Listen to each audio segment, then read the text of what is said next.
Shalom a todos, bienvenidos a una nueva charla. Hola Aníbal, Nico, Jorge, Katy, Mili, bienvenidos. Vamos a dar comienzo a esta charla, que es la segunda parte de ejemplos de rebelión en el Tanaj. La rebelión de Ham. Al principio, cuando Adán cayó, estaba en el huerto, y también en un huerto se hallaba Noaj cuando cayó. Elohim salvó a Noaj y a toda su familia debido a que Noaj fue hallado justo. En el plan de Elohim, Noaj era la cabeza de la familia. Elohim puso a la familia de Noaj bajo su autoridad. Elohim también puso a Noaj como la cabeza de toda la tierra en aquel entonces.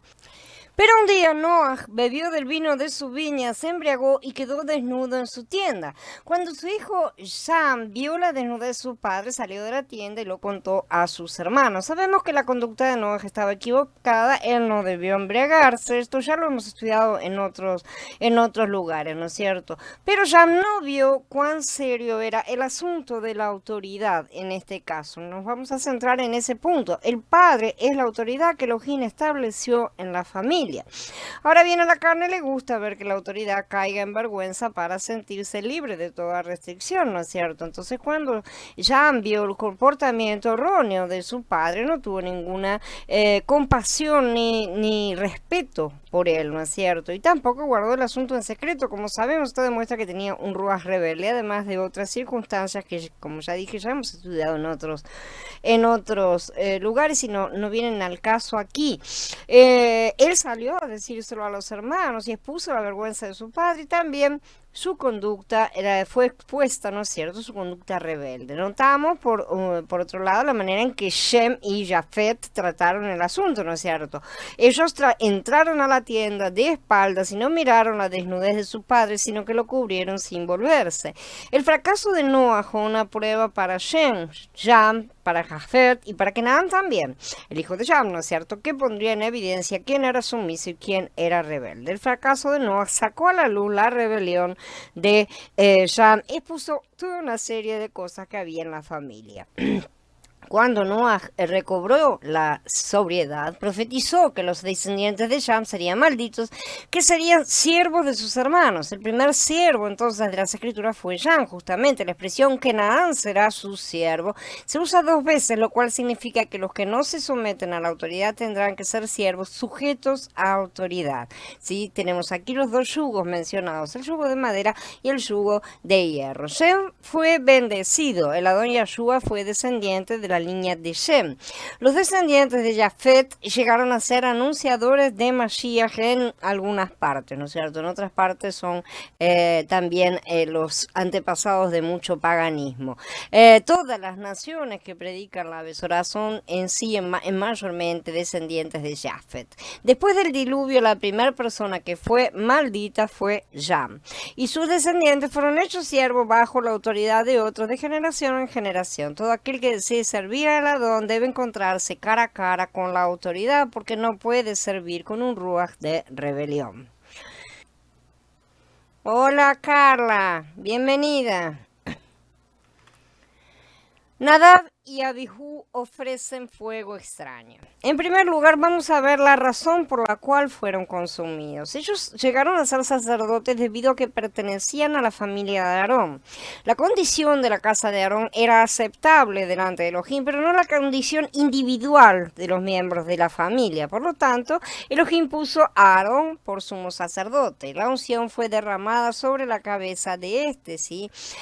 Como dice en Vayikra capítulo 8. Aarón era la persona encargada de todo lo relacionado con las ofrendas y el servicio, y sus hijos eran ayudantes que obedecían sus órdenes y atendían el resto de los asuntos menores del altar y del tabernáculo en general. Elohim no deseaba que los hijos de Aarón fueran sacerdotes de una manera independiente, porque también estaba justamente levantando el sacerdocio como un todo, ¿no? Y Aarón, como sumo sacerdote, representa, es un tipo de Yahshua HaMashiach.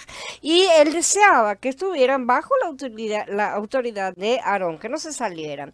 Vallecra 8 menciona 12 veces a Aarón y a sus hijos. Luego, en el capítulo siguiente, el 9, indica que Aarón ofrecía los sacrificios teniendo a su lado a sus hijos para que le ayudasen. Eran sus ayudantes realmente. Si Aarón no se movía, sus hijos no debían moverse. Todo debía estar bajo el nombre de Aarón y no de sus hijos.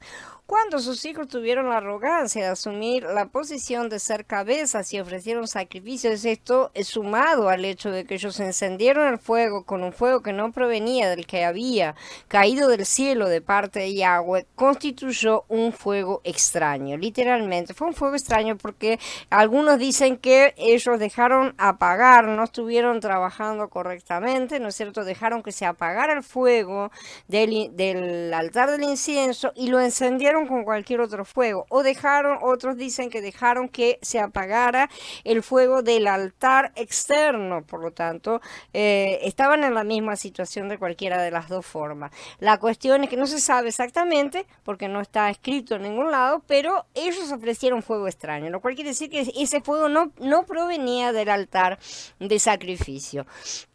Y esto para Yahweh constituyó un fuego extraño. Este pecado contiene más detalles, pero lo que nos ocupa aquí es el pecado de la desobediencia, porque a eso nos estamos remitiendo. Nadab y Abijú pensaron que ellos también podían hacer su parte, ofrecer sacrificios, hacer las cosas independientemente. Por lo tanto, ofrecieron fuego extraño sin la autorización de su padre ni de Yahweh. Ofrecer fuego extraño equivale a servir a Elohim y al mismo tiempo rechazar las órdenes y hacer a un lado la autoridad. Ellos no fueron a consultar a su padre acerca de lo que debían hacer. Si ellos dejaron que se apagara, como algunos sugiere, probablemente trataron de esconder el hecho, ¿no es cierto?, y resolverlo por su cuenta. Si ellos desearon llevar una cosa diferente, lo mismo que hizo Caín, ¿no es cierto?, mientras Hebel hacía la ofrenda correcta según el corazón del padre, no sabemos exactamente. Cualquiera de los dos casos fue rechazado por Yahweh. Hacer las cosas como a nosotros nos parece, ¿no es cierto? Cuando pensamos, total, Él sabe las intenciones de mi corazón, no importa cómo lo hago. Le hago un mamarracho en un papel y está todo bien, ¿no es cierto? Porque ya no tenemos 3 años para estar dando mamarrachos. Ellos pensaron que el servicio de su padre de ofrecer sacrificios era muy fácil. No le veían nada extraordinario a dicho servicio, por lo tanto,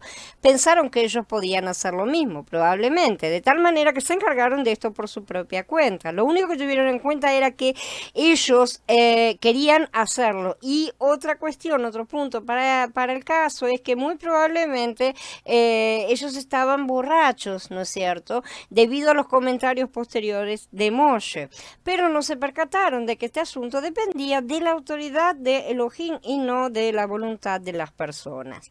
En segundo lugar, vamos a estudiar el servicio que se origina en Elohim, justamente. Este es un asunto muy solemne. Servir a Elohim y ofrecer fuego extraño son asuntos similares y al mismo tiempo completamente diferentes, ¿no es cierto? Porque se parecen, ¿no es cierto? O sea, servir fuego extraño es muy parecido a servir fuego verdadero. Es bastante parecido, pero no es acepto.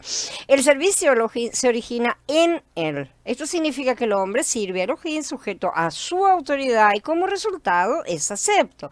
Pero el fuego extraño se origina en el hombre, no requiere que uno obedezca la voluntad de Elohim ni que se someta a su autoridad siquiera. Se lo tiene como una cosa completamente secundaria. Solo se necesita el celo del hombre y el resultado siempre será la muerte. Como podemos ver, no es únicamente usar otras cosas, o sea, otro fuego en este caso, sino también no prestar atención a la manera en que Yahweh ordena las cosas, o sea, prestar atención al detalle, a todas las cosas que él menciona, ¿no es cierto? Y no dejar pasar las cosas por encima. De manera que también hay que tener en cuenta si él nos ha llamado para hacer esas cosas o no, porque a ellos no los había llamado, no los había ordenado que hicieran lo que hicieron. Todas las muertes que se produjeron en el Tanaj desobedeciendo, perdón, la ley de Yahweh, ¿no es cierto? Como esta que estamos mencionando y otras, por ejemplo, las muertes por apedreamiento, ¿no es cierto? Y todas las otras que son pinturas. Si prestamos atención, vamos a notar que nunca más se mencionan estas aplicaciones, o sea, nunca más se dice que hayan apedreado. Rarísima ocasión, muy poca, digamos, por así decir. Como que parece que no lo volvieron a hacer o lo hicieron un par de veces, pero después cambiaron la cosa. En realidad, la cuestión es que este asunto que Yahweh decía, ¿no es cierto?, que determinaba, no implica que los israelitas nunca más hubieran aplicado las sanciones, sino que Yahweh determinó estos castigos justamente para pintar sus cuadros, porque eso es lo que interesaba, lo que le interesaba a él, que la gente entendiera que la muerte era justamente el pago por la desobediencia, ¿sí? Entonces, que una persona profanara el sabbat, maldijera a los padres, ¿no es cierto?, que son la representación de la autoridad de Yahweh, o se prostituyera, por ejemplo, esa persona fuera apedreada, no quiere decir que debamos apedrear nosotros a los transgresores. Esto se está pintando un cuadro, ¿no es cierto? Simboliza el juego de Yahweh sobre las personas. El apedreado equivale a la caída de piedras del cielo en Gilgalú, ya lo hemos mencionado, por lo que eso también es símbolo justamente de juicio. El apedreamiento es símbolo de juicio, ¿sí? Es la situación de muerte en la que los condenados se colocan, que equivale a la muerte espiritual, y la separación del resto del pueblo para evitar la contaminación. Estos puntos son importantes porque no tenemos que andar matando a nadie literalmente, evidentemente, y tampoco tenemos que respaldar esas cosas como se practican en determinadas religiones, como por ejemplo los musulmanes, ¿no es cierto? Entonces, la separación del resto del pueblo simboliza la separación justamente del trigo de la cizaña. Yahweh no permite que se vuelvan a mencionar estas cosas en las escrituras porque ellas son símbolos de lo que sucede en el plano espiritual. Y esa muerte en el plano espiritual no es física, pero es una muerte tan horrible y dolorosa como ser separado de la fuente de vida. Nosotros, porque ya hemos nacido muertos y no entendemos muy bien la diferencia. Frecuentemente producimos muerte cuando servimos y cuando trabajamos para la obra. Con todo, no somos apedreados, no nos llueve granizo del cielo ni somos consumidos, ¿no es cierto?, por piedras, por el fuego de la justicia de Yahweh. Aún así, mientras no nos pongamos a cuentas con Él, estaremos espiritualmente muertos para Yahweh y separados del cuerpo. Esta posición muchos no la tienen en cuenta. Es como un enfriamiento, para los que lo hayan experimentado, saben de lo que estoy hablando. Es como un enfriamiento, como un alejamiento, como cuando uno discute con la esposa o con el esposo, con la novia, ¿no es cierto? Y no se hablan y está esa cosa de esa frialdad, ¿no es cierto?, en la relación. Es algo parecido a eso, un poco más importante, ¿no es cierto? Y verdaderamente, si no lo resuelve, si la persona no lo resuelve en el momento, ese enfriamiento va a persistir, la persona va a endurecerse y nada más.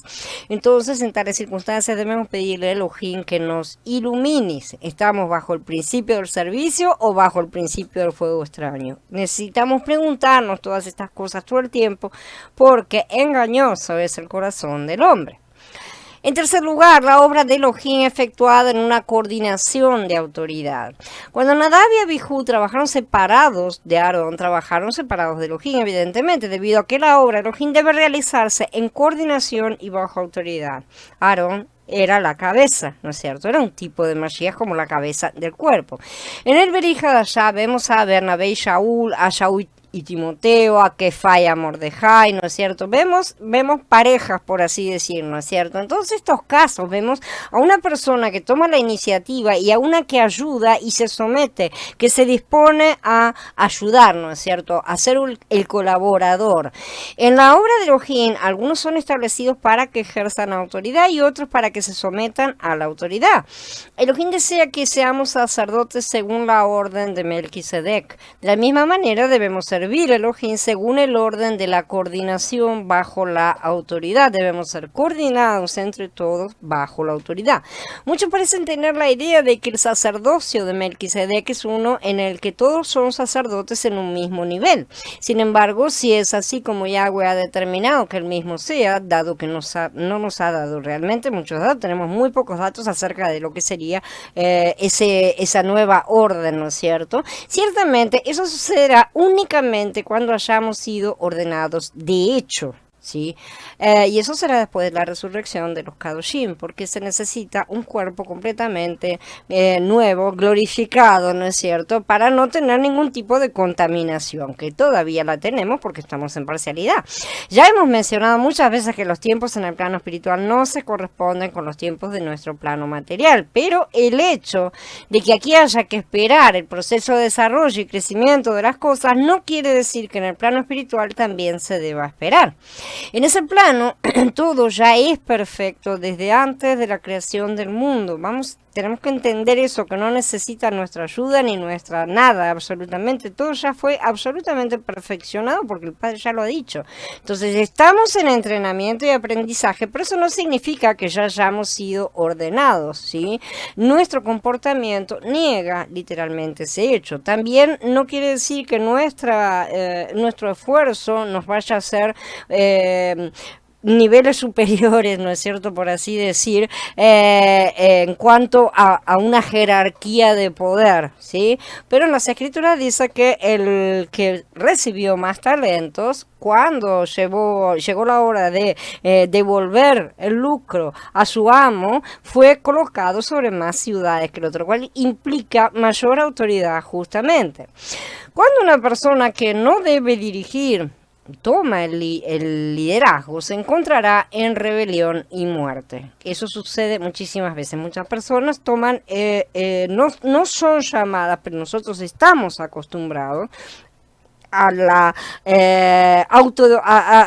ser autónomos, ¿no es cierto?, en esta sociedad satánica. Por lo tanto, todo el que sirve a Elohim y desconoce lo que es la autoridad, ofrecerá fuego extraño. Cada vez que nos rebelamos, estamos ofreciendo fuego extraño.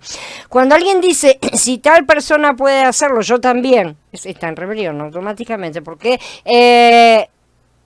hacia tal persona Yahweh la ha enviado, no es un asunto de la tal persona, ¿no es cierto? Vamos a suponer que sí la haya enviado, entonces a esa persona le corresponde lo que Yahweh le envía a hacer, pero a nosotros hacerlo por envidia o por competitividad evidentemente no nos sirve de nada, no nos edifica y al contrario nos mata porque estamos en total rebeldía y desobediencia.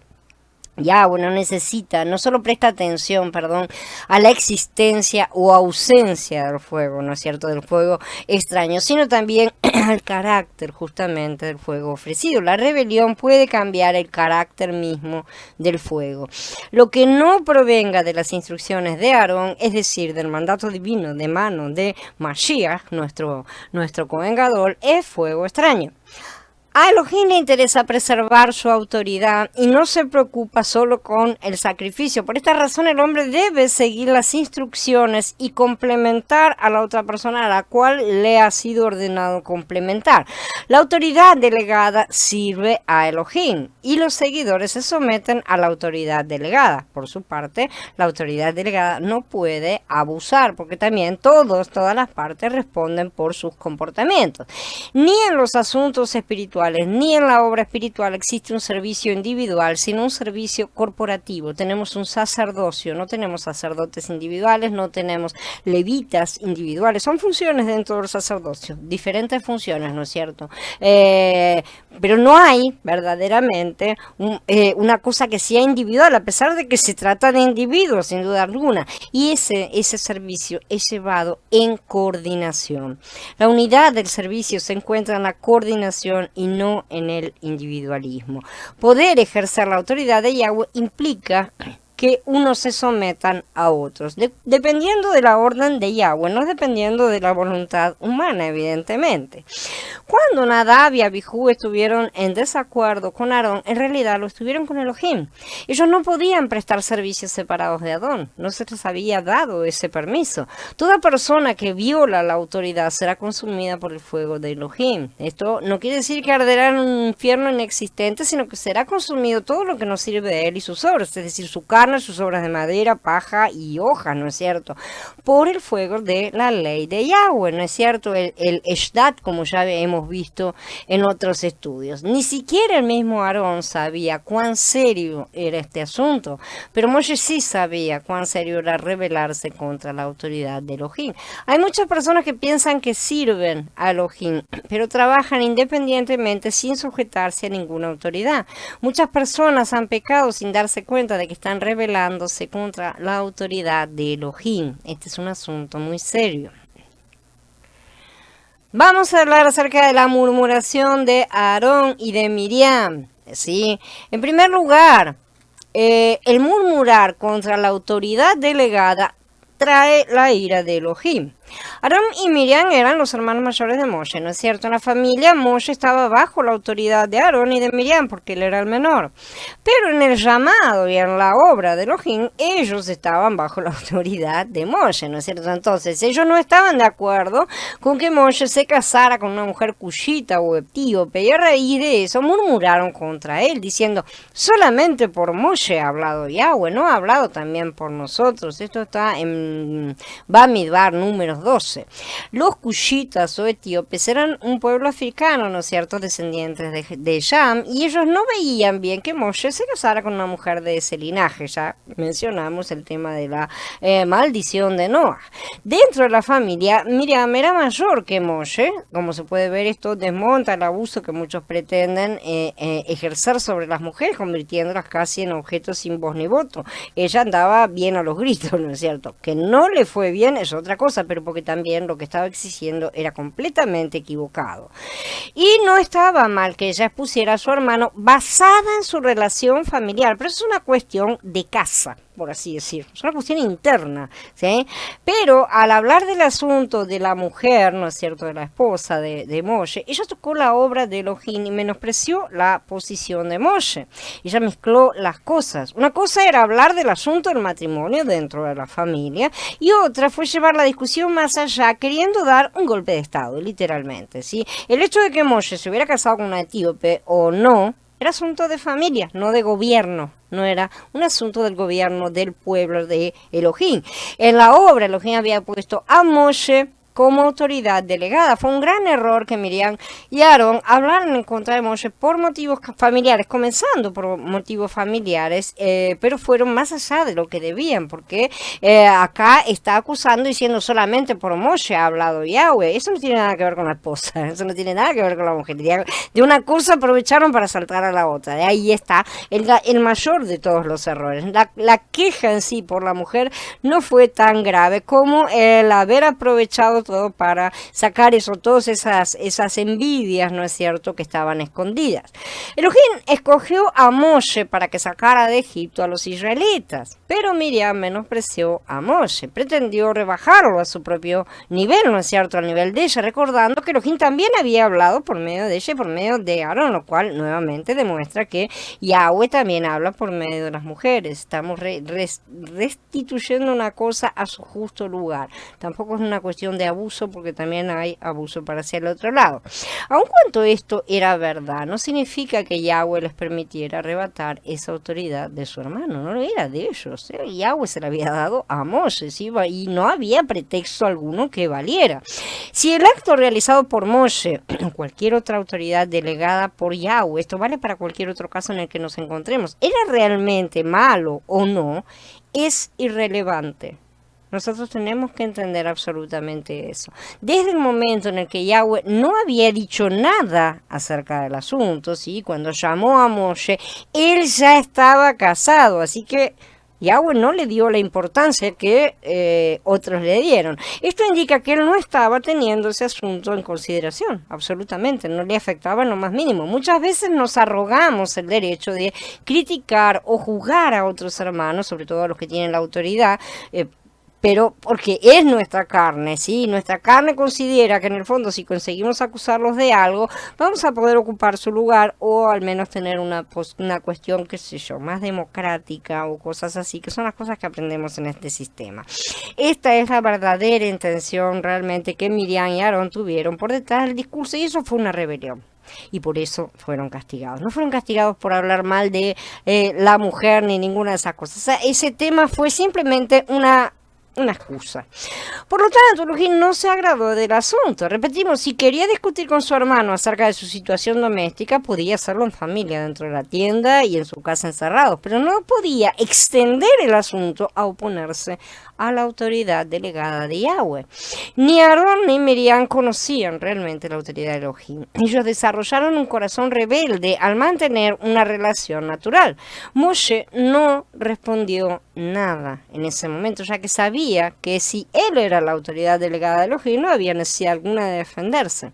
Cualquiera que hablara contra él tocaría la muerte, porque él era el enviado, acabó ahí el asunto, ¿no es cierto? Así que no necesitó decir palabra. Mientras Elohim hubiera llegado su autoridad, él no tenía nada que hablar, no tenía nada que decir absolutamente. Y este es otro ejemplo que también necesitamos aprender a seguir. Si realmente las acusaciones que recibimos son falsas, él se va a ocupar de resolver el asunto a su manera, en su tiempo y de la forma en que él desea que sea resuelto, ¿no es cierto? Nosotros no tenemos que hacer nada para defendernos porque ya tenemos abogado y somos, por así decir, esclavos en ese sentido, somos simples empleados, por así decir, cualquier hemos recibido una orden, entonces a él se tiene que ocupar de ese asunto.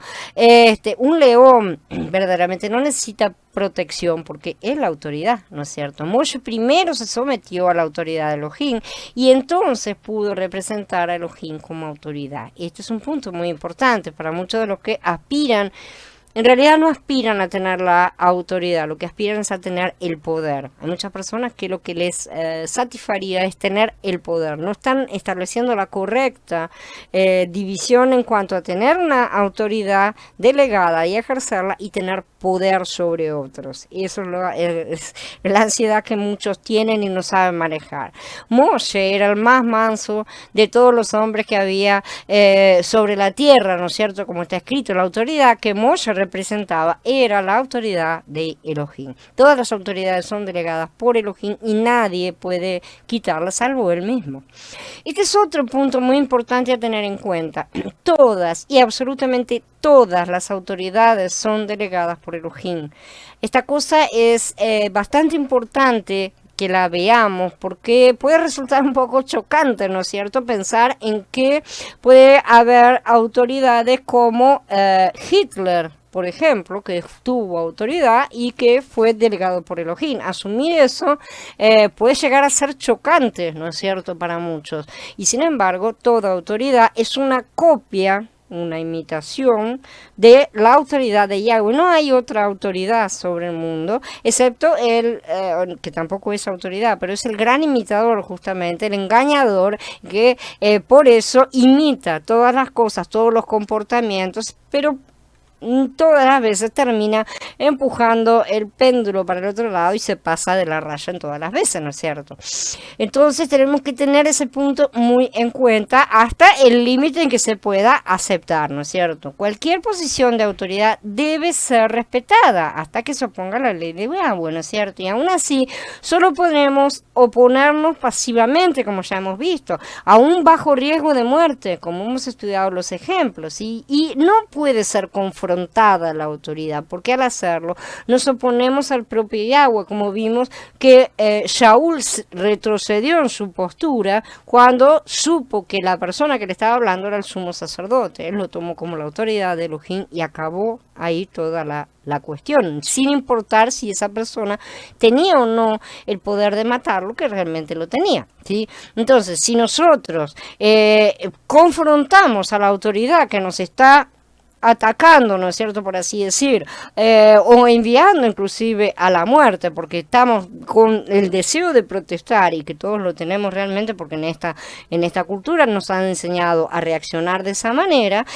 nos estamos oponiendo al propio Yahweh y estamos siendo imitadores del rebelde Hasatán, literalmente. Estamos en su ejército. En ese momento nos hemos pasado de bando. Esta postura queda a la vista del mundo y a la vista del cielo, ¿sí? Exponiendo nuestra naturaleza caída que está ahí y nos arrastra, y demostrando que esa actitud proviene de la carne y no del Ruach. Las palabras de rebelión subieron y fueron oídas por Elohim, ¿no es cierto? Dice en el Pasuk 2, cuando Aarón y Miriam ofendieron a Moshe, ellos ofendieron a Elohim, que estaba en Moshe, lo estaba ungiendo, él era el ungido, ¿no es cierto? Por eso Elohim se enojó con ellos. Cuando el hombre toca la autoridad delegada, sobre todo la autoridad positiva, ¿no es cierto?, más que la autoridad negativa, toca a Elohim en esa persona, ¿sí? Cuando ofende a la autoridad delegada, sobre todo, repito, a la que sí está haciendo lo que Yahweh le está mandando, ofende a Elohim mismo, sin duda alguna. Pero inclusive cuando nos estamos rebelando en contra de una autoridad negativa, también lo estamos ofendiendo, sobre todo si él nos ha dicho con todas las letras: sométanse y oren por la ciudad a la que van, ¿no es cierto?, como ha dicho en tantos lugares. En segundo lugar, la autoridad se basa en la elección de Elohim y no en los logros del hombre, ¿sí? No es, subiste de escalafón, entonces te doy una medalla y ahora de sargento pasas a general, o cosas así, ¿no es cierto? Elohim llamó a los tres en aquel momento a salir a la puerta del Ohel Moed. Aarón y Miriam salieron osadamente, seguros de que estaban en lo correcto. Ellos pensaron que finalmente Elohim los llamaba a servirle. Pensaban para ellos, ¿no es cierto? O sea, Moshe, vos te casaste con una mujer cushita. Eso no se debe hacer, ¿no es cierto? Y eso ha traído tristeza a nuestra familia. Así que tenemos muchas cosas que contarle a Elohim acerca de ti, ¿sí? Pero Elohim les dijo: con él hablo cara a cara, claramente y sin enigmas, y él contempla la apariencia de Yahweh. ¿Cómo pues no tuvieron reparos en hablar contra mi servidor Moshe? Esto está en el capítulo 12 de Bamidbar, ¿no es cierto? La autoridad espiritual no proviene del talento del hombre, sino de la elección de Elohim. En verdad es todo lo contrario. Cuanto menos dones carnales cualquiera de nosotros tenga, mejor fluirá el Ruach en nosotros, y más podrá Yahweh utilizarnos, porque habrá menos resistencia. No por nada Moshe fue sometido a un rígido tratamiento de quebrantamiento durante décadas. Los puntos espirituales son completamente diferentes a los principios terrenales, y nosotros normalmente lo que queremos es la gloria de ese y el poder, ¿no es cierto?, de esa autoridad, sin tener que pasar por todo el proceso de disciplina.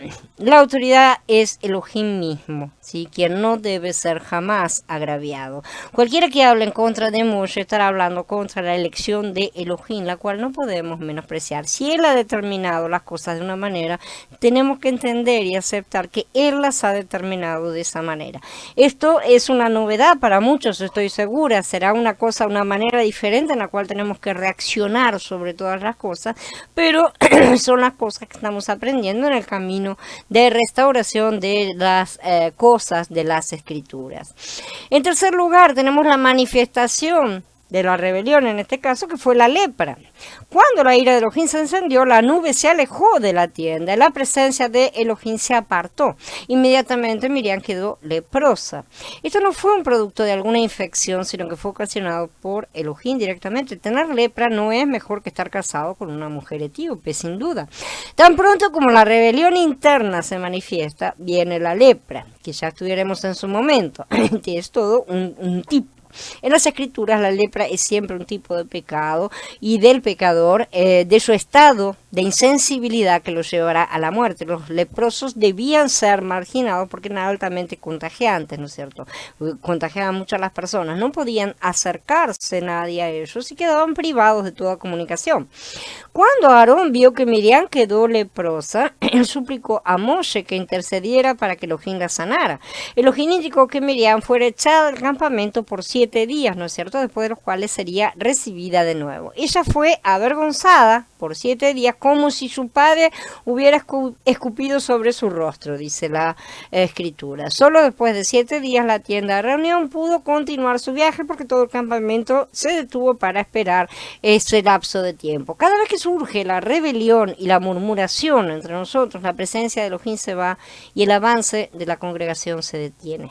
Ese es el resultado de las cosas que son promovidas por la carne y por Hasatán, ¿sí? Cuando las cosas andan de la mano de Yahweh, no hay nunca ningún detenerse en el camino, ni ninguna de esas cosas, porque Yahweh está en el comando. La columna de nube no regresa hasta que sea juzgada la murmuración. Si el asunto de autoridad no ha sido establecido, todos los demás asuntos permanecerán inestables, ciertamente. En cuarto lugar, la sujeción a la autoridad directa de Elohim y a su autoridad delegada. Este es un punto importante. Muchos piensan que están sometidos a Elohim, pero no saben que necesitan someterse a la autoridad que él delega, porque esa es la cuestión más difícil para todos nosotros. Una cosa es, no, pero yo obedezco solamente a Yahweh, pero Yahweh te dice, pero vos obedeces a este. No, ahí no lo obedezco, entonces estás en desobediencia a Yahweh, ¿no es cierto? La mayoría de nosotros hemos pasado por ese tipo de situación. Los que son verdaderamente sumisos ven la autoridad de Elohim en sus circunstancias, en su hogar y en las instituciones. Elohim dijo, ¿cómo pues no tuvieron reparos en hablar contra mi servidor Moshe? Cada vez que surge la murmuración tenemos que estar alerta. No podemos ser descuidados pensando que podemos hablar precipitadamente. Todo lo precipitado proviene siempre de nuestra carne. Cuando surge la murmuración queda en evidencia que la rebelión está presente, lo cual indica que Satanás está por ahí cerca, ¿sí? Porque esta es la expresión justamente de la rebelión. La murmuración es la primera expresión. Debemos temer a Elohim y nunca hablar precipitadamente. Muchas personas hoy en día hablan en contra de quienes los preceden, de los hermanos responsables, o de los presidentes, o de los gobiernos, de los policías, de tantas cosas, ¿no es cierto? Pero no se dan cuenta de la seriedad de este asunto. Ellos están ejerciendo rebeldía también. Si un día la congregación recibe gracia de Elohim, se separará de los que murmuran contra los siervos de Elohim, no hablará con ellos porque son leprosos. Deberán esperar a que Yahweh los restablezca. Y este es un asunto serio también, ¿no es cierto? Porque en ese sentido también somos bastante permisivos. Que Elohim tenga misericordia de nosotros para que veamos que este asunto no se relaciona con cierto hermano o hermana, sino con la autoridad que Elohim delegó, ¿sí? Esa persona, si está haciendo mal las cosas, responderá por eso, pero como dijo Gamaliel en el caso del juicio de Mashiach, tengamos cuidado, no sea cosa de que si nosotros juzgamos y ejecutamos juicio, no estemos colocándonos en contra del propio Yahweh. Si hemos tenido un encuentro con la autoridad, sabemos que existen muchas situaciones en las que pecamos contra Elohim. Por eso nuestro concepto con respecto al pecado cambia, porque vamos a ver el significado del pecado desde el punto de vista de él, de Yahweh, ¿no es cierto? El pecado que Elohim condena sobre todo es la rebelión del hombre.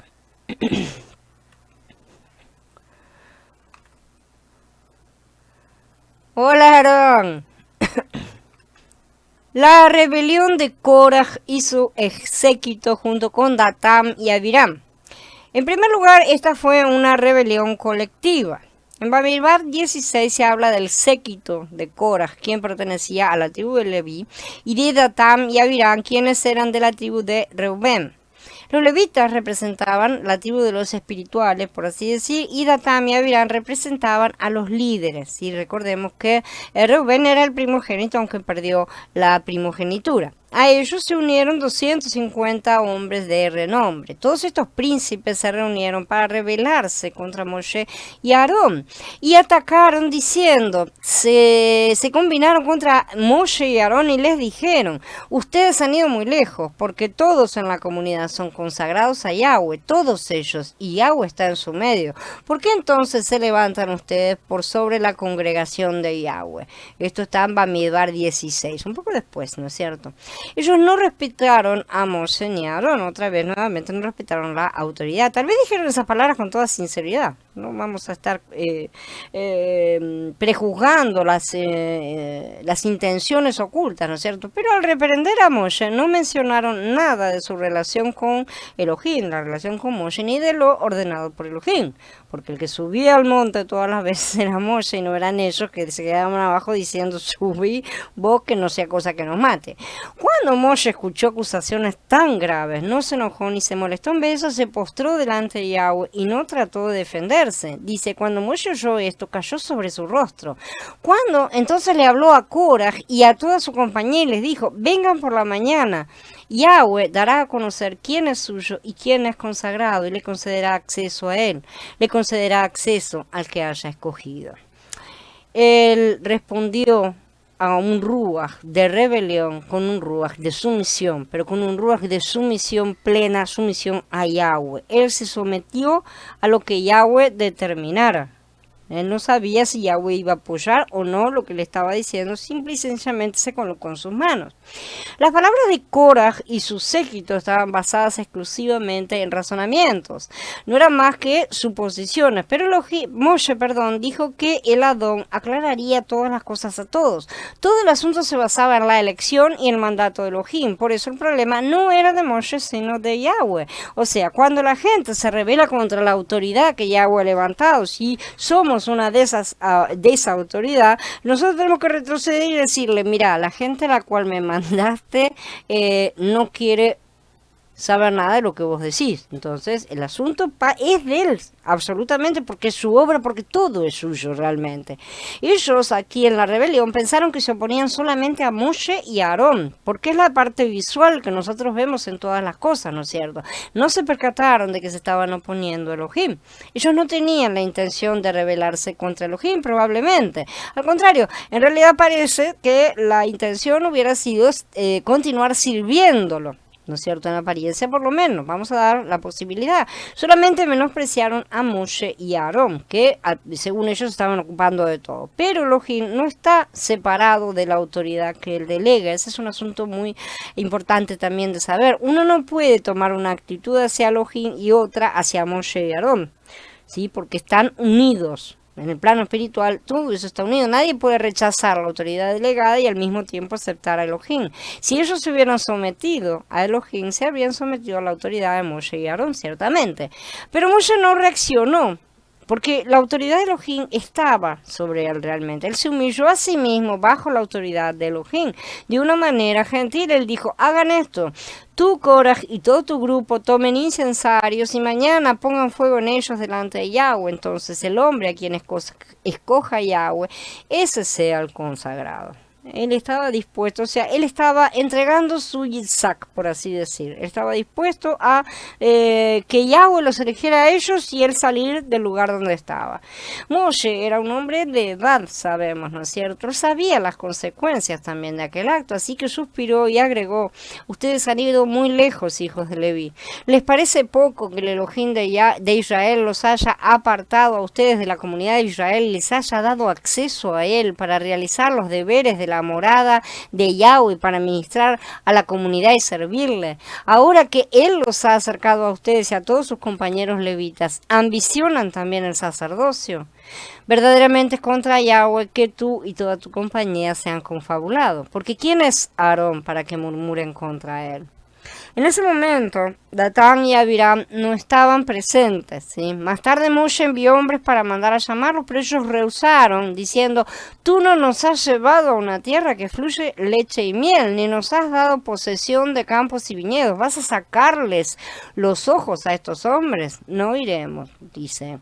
Respondieron. Esta actitud demuestra claramente que estaban en rebelión. Ellos no creyeron en la promesa de Elohim y su atención estaba puesta en la bendición terrenal, los beneficios que podrían llegar a obtener. Ellos se olvidaron de su propio error porque habían sido ellos los que se habían rehusado a entrar en Canaán. Sí, la culpa era de ellos por no haber entrado en la tierra. Así que se rebelaron contra Moshe con palabras hostiles. En segundo lugar, tenemos que Elohim debe quitar la rebelión del medio de su pueblo. Entonces en ese momento Moshe se enojó, pero no contestó nada, sino que oró a Elohim. Muchas veces la rebelión del hombre fuerza a Elohim a ejecutar un juicio, porque el hombre retuerce y aprieta, ¿no es cierto? Elohim dijo, apártense de esta congregación que voy a aniquilarlos en un instante. Elohim debe quitar la rebelión de entre su pueblo. La rebelión es una cosa que Yahweh no tolera bajo ningún concepto. Tenemos que comprender lo que nosotros mismos nos atraemos sobre nuestras cabezas cada vez que pecamos, sabiendo o no, y también debemos tener en cuenta cuál es nuestra verdadera función como reyes y sacerdotes. Interceder por aquellos que nos acusan, aun cuando no tienen ni la razón ni el arrepentimiento, simplemente para que no sean consumidos. Aquí Moshe y Aarón nos muestran cuál debe ser nuestra actitud cuando somos atacados. No solo debemos perdonar, sino más aún, interceder en favor de los rebeldes. Por causa de estas pocas personas, Yahweh estaba dispuesto a destruir a toda la congregación. Prestemos atención a lo que Yahweh dice, apártense de esta congregación, ¿no es cierto? Puede parecer injusto a primera vista, pero en verdad no vemos que la congregación se hubiera levantado contra los rebeldes, ¿no es cierto?, para defender a Moshe y Aarón. La congregación parece que quedó ahí al margen, que no hubieran sido culpables de nada. En su actitud pasiva, y algunos probablemente también agregaron leña al fuego, ¿no es cierto?, con comentarios apoyando a los sublevados. El pueblo estaba apoyando la rebelión. Muchas veces la gente se queda al margen, mirando a ver qué pasa para saber de qué lado se va a tener que colocar después, por así decir, ¿no es cierto? Y sin embargo, esta gente un poquito después de esta rebelión, ¿no es cierto?, y de cómo Yahweh la jugó, la gente justamente mostró su espíritu de rebeldía interno, porque volvieron a acusar a Moshe y Aarón de haber matado, de haber asesinado a estos rebeldes, ¿no es cierto?, como si ellos hubieran podido abrir la tierra, ¿no? Una cosa que, bueno, así es el espíritu de rebeldía. Esta actitud de doblez, de quedarse ahí parados mirando a ver qué era lo que a ellos les iba a convenir más, hizo que todo el pueblo se colocara en la misma posición que los rebeldes. Se pusieron de la vereda de enfrente y ellos también debían recibir el juicio. Moshe y Aarón se postraron sobre su rostro y dijeron, no es un solo hombre el que pecó, ¿por qué enojarte contra toda la congregación?, le dijeron. Elohim atendió a la intercesión de Moshe y Aarón y juzgó solo al séquito de Korah. Esto mismo es lo que hace hoy Mashiach por nosotros, interceder por los pecados que continuamos cometiendo. Solo por ese motivo deberíamos abstenernos de atacarnos unos a otros bajo cualquier causa. Entonces los israelitas no solo escucharon las palabras de la autoridad delegada por Elohim, sino que Elohim mismo testificó delante de los israelitas que él aceptaba la palabra de dicha autoridad. La rebelión es un principio que procede del reino satánico, no hay vuelta. Cuando ellos se rebelaron, las puertas del Sheol se abrieron automáticamente. Satán estaba chocho, ¿no es cierto?, diciendo, hoy tenemos cena. La tierra abrió su boca y se tragó a Korah, a Datam, a Abiram, a sus familias y a todos sus bienes. Ellos cayeron vivos en el Sheol. Tenemos que ver que de la misma manera en que nosotros somos la cobertura para nuestras familias en la parte positiva, también podemos arrastrar, como se ve, a nuestras familias en un castigo completamente negativo. Las puertas del Sheol no prevalecerán contra la congregación, pero un río de rebelión puede abrir sus puertas tranquilamente, y como vemos, estos rebeldes formaban parte de la tribu de Leví. La congregación no logra la victoria debido a que hay en ella algunos que son rebeldes. Cuando no hay rebelión, la tierra no puede abrir su boca, simple y sencillamente no tiene nada que decir. Cada vez que nos rebelamos o permitimos la rebelión, estamos trabajando para el enemigo. No hay otra, no hay ninguna postura que pueda mantenerse al margen de la rebelión o lo que sea. Estamos trabajando para el enemigo. Si no juntamos con él, desparramamos. Al final de cuentas, si la autoridad es en cuestión, ¿no es cierto?, la que sea, que está siendo acusada, realmente está actuando mal, es asunto del propio Yahweh, ya que él delegó a esa autoridad. Él le tiene que decir, no, mira, me estás administrando mal la empresa, no es así, yo quiero que hagas otra cosa. ¿Sí? Él mismo se encargará de cobrar esa deuda. Todos los pecados producen muerte, pero solo la sumisión a la autoridad cierra las puertas del Sheol y libera la vida. En tercer lugar, lugar, los sumisos actúan basados en la fe y no en la doctrina. Cuando los rebeldes hablaron contra Moshe diciendo que él no los había conducido a la tierra que fluye leche y miel y que no les había dado por heredad las tierras y las viñas, sus palabras eran de alguna manera verdaderas, ya que ellos estaban todavía en el desierto y no en la tierra, ¿no es cierto?, prometida. Notemos que cada vez que los hombres actúan y juzgan según la doctrina o lo que ven físicamente, toman el camino del razonamiento. Pero quienes se someten a la autoridad entrarán en Canaán por medio de la fe. Apenas 3 capítulos antes, ellos mismos se habían negado a entrar en esa tierra que ahora reclamaban como que no se las habían dado. Así son muchos creyentes, se condenan a sí mismos por sus actitudes y luego pretenden culpar a otros, generalmente a los que tienen la autoridad, diciendo que les han negado las cosas que ellos mismos han perdido por su mala conducta. Es una forma indirecta de confrontar al propio Yahweh, sin embargo, y en ese sentido es que hay que prestar atención a este asunto.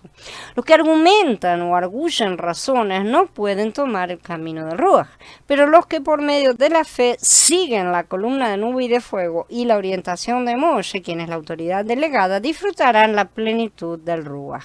La tierra abre su boca para tragar a los rebeldes. Es así como la muerte los conduce rápidamente al Sheol. Los que no se someten a la autoridad creen que ven con mucha claridad, pero lo único que pueden ver es la desolación del desierto. Solo los que están aparentemente ciegos, que avanzan por la fe sin fijarse en la desolación que los rodea, pueden entrar en Canaán.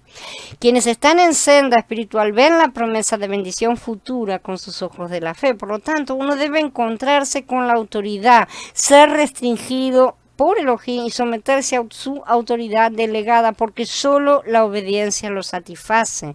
Toda rebeldía será rechazada por él, porque es hija de Hasatán. Si lo único que uno ve es que a su padre o a sus hermanos, sus hermanas, esposos, esposas, lo que sea, las personas físicas en sí, no ha visto lo que es la autoridad y todavía no conoce en verdad a Elohim, ya que para conocer a la autoridad se requiere una revelación personal y no solamente una enseñanza teórica. Hay que pasar por esta situación. En cuarto lugar, la rebelión se contagia. En Bamidbar 16 vemos 2 rebeliones, ¿sí? En los Pasuquín del 1 al 40 vemos la rebelión de los líderes y en los Pasuquín del 41 al 50 vemos la rebelión de toda la congregación, como comenté. El ruaj de rebelión se contagia, se propaga, ¿sí? Es peor que el coronavirus. Este es un ruaj de destrucción que no viene a edificar, sino a robar, matar y destruir. El juicio de los 250 no fue suficiente advertencia para toda la congregación. Ellos vieron con sus propios ojos el fuego que vino de Elohim y consumió a los 250 que habían ofrecido el incienso. No obstante, se rebelaron y hasta acusaron a Moshe de haberles dado muerte. Moshe y Aarón no podían hacer que la tierra se abriera ni consumir a las personas con fuego y mucho menos hacerlos descender vivos al Sheol, ¿no es cierto? Y esto indica que obviamente el que había hecho todas esas cosas era Elohim mismo. Algunos hombres solo seguían por lo que ven con los ojos físicos y no logran ver que toda autoridad proviene de Elohim.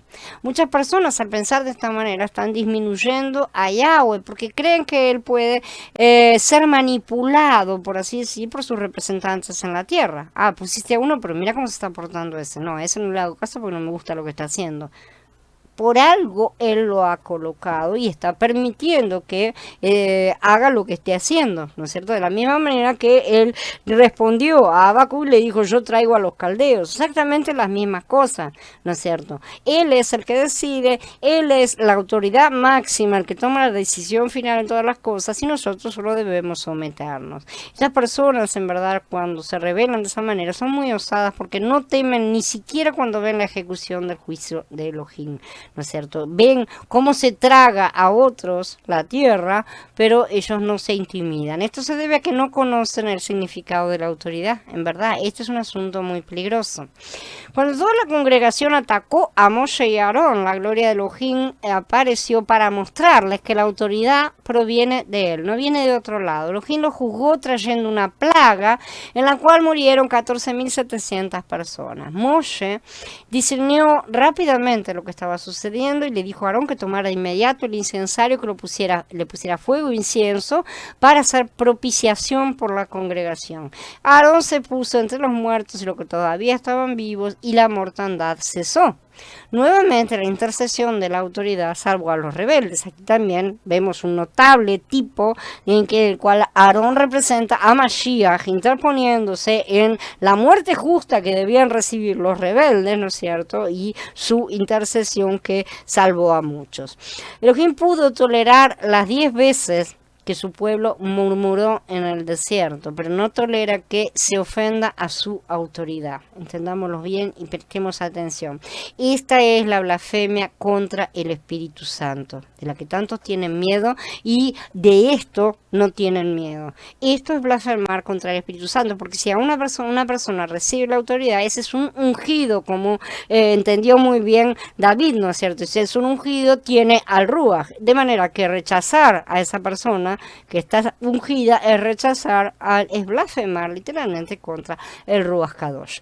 Yahshua dijo que tolerará cualquier palabra contra el Hijo, pero ninguna contra el Ruach HaKodesh, porque en el Ruach está la autoridad de Yahweh. Reyes y sacerdotes eran ungidos con aceite en la antigüedad, ¿no es cierto? Simbolizando justamente la unción del Ruach que venía sobre ellos. Esta unción es la que trae la autoridad. Él puede tolerar muchos pecados y aún perdonarlos, ¿sí? Pero cuando se trata de la rebelión, no la tolera porque ella corresponde al principio de la muerte, es decir, al principio de Hasatán. La rebelión, el salario de la rebelión, del primer paso mismo, es la muerte. Por esta razón, el pecado de la rebelión es más serio que cualquier otro pecado y nosotros lo tenemos como algo secundario. Cada vez que alguien se opone a la autoridad de Elohim, inmediatamente lo juzga. Normalmente lo juzga en el momento. El juicio es rápido, es inmediato, ¿sí? Este asunto es verdaderamente solemne y necesitamos ver todas estas cosas. Bueno, ahora sí, habiendo terminado con la charla, los espero en 5 minutos, ¿sí? En el Meet. Vayan preparándose para charlar acerca de todo lo que hemos hablado, ¿sí? Shalom a todos, hermanos. En un ratito nos vemos.